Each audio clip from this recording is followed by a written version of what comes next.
晨3點半，你仲係聽我睡到冇洗數嘅狼狽，你笑住話啱好，加班都末班車站，你遞過半杯熱豆漿，講唔使驚有我喺，遲暖爐用咗冰箱，唔使刻意搵話題，亦唔怕冷場尷尬，連沉默都好默契，究竟乜嘢係牽掛？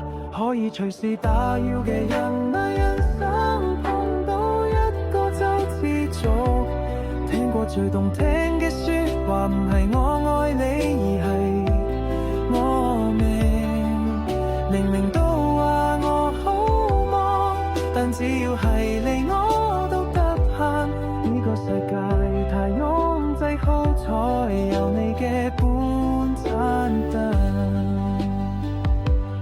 記得嗰年暴雨天，你撐住遮，等咗3個鐘，淋濕嘅肩膀，相藏住冇講嘅固執，後尾各自漂泊。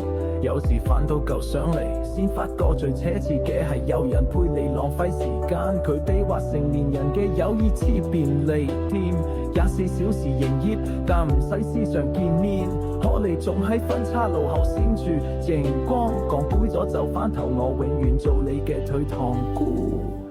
可以隨時打擾嘅人啊，人生碰到一個就知足，聽過最動聽嘅說話，唔係我讓你，而係我喺聽。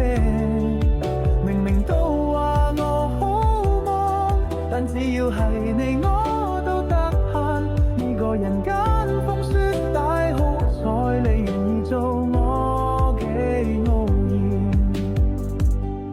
後尾啊，我哋都有咗新嘅遠方，單手機入面嗰句我係已夠滾燙，遠離真正嘅英雄主義，係有人陪